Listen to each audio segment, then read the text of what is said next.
I have biliary atresia.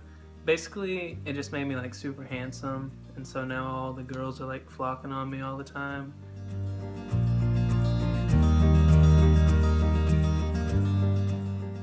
I did not know that before Trey was born that there was anything wrong with him.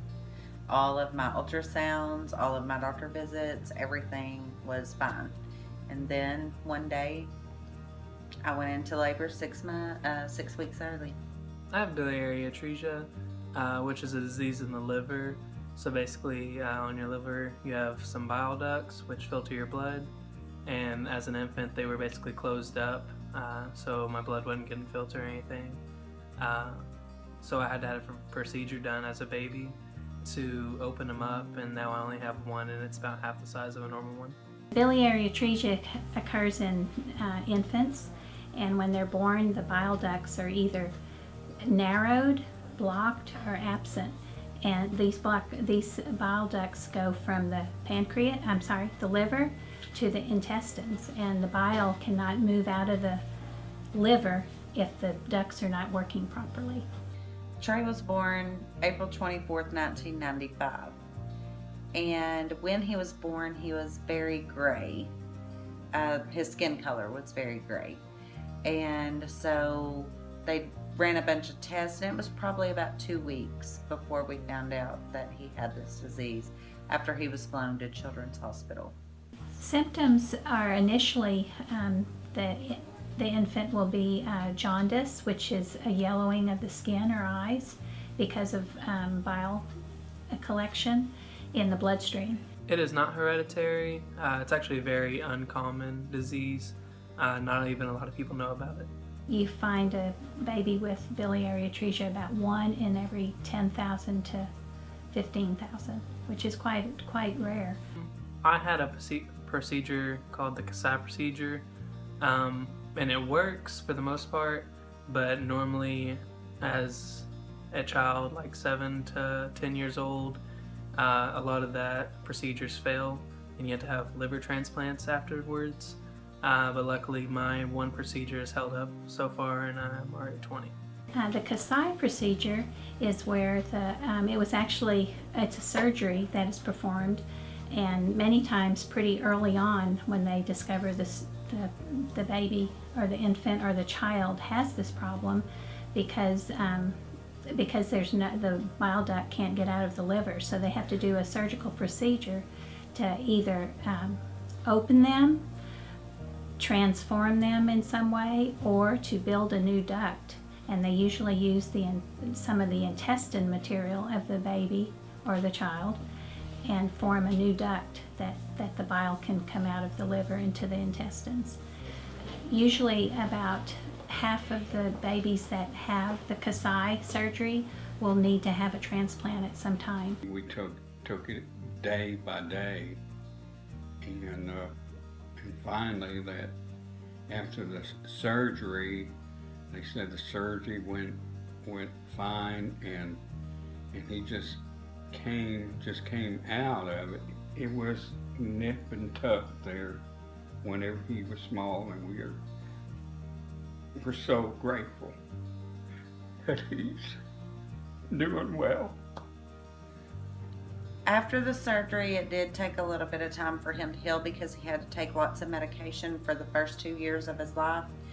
After the surgery, they put biliary atresia patients on what they call a lifeline. If you live the first 2 years after the Kasai procedure, you're more likely not to have a transplant until you're 5 years old. After you live to 5 years old, then you're put on another lifeline until you're 10 years old.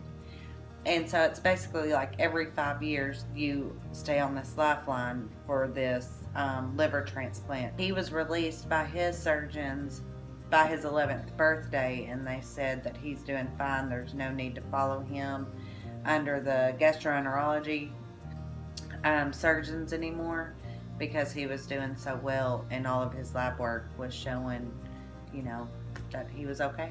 A gastroenterologist is usually we have pediatric or adult gastroenterologists, and they are doctors that specialize in diseases of the digestive system. It very well could affect me later.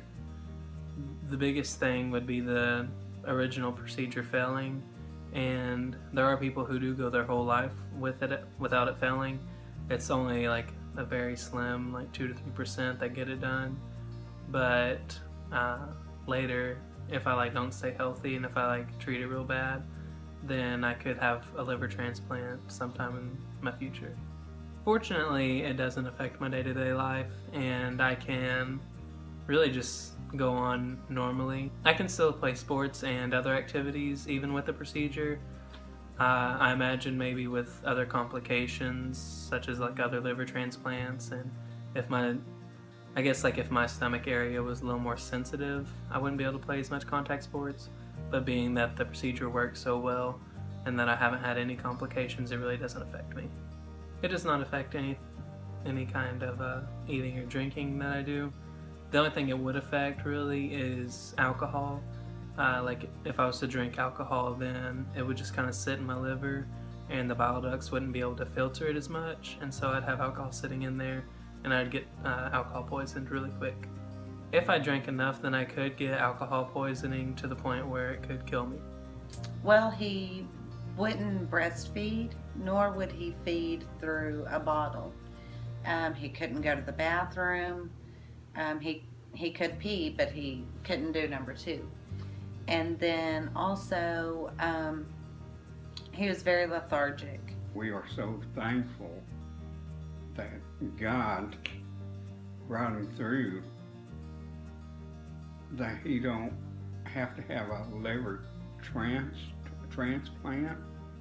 If it wasn't for the hands of God working through the children's, Trey wouldn't be here today. It really doesn't affect my family anymore, other than my mom just worries all the time that something might happen one day, because I mean it is pretty common for things to go wrong even later in life.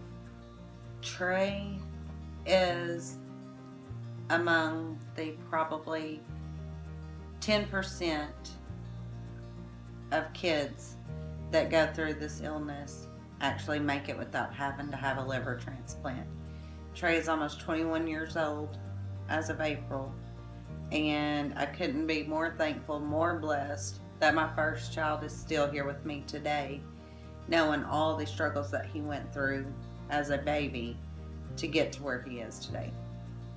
Today he's just like you and I, like nothing has ever happened to him. We're still praying today that, he can live a full and healthy life.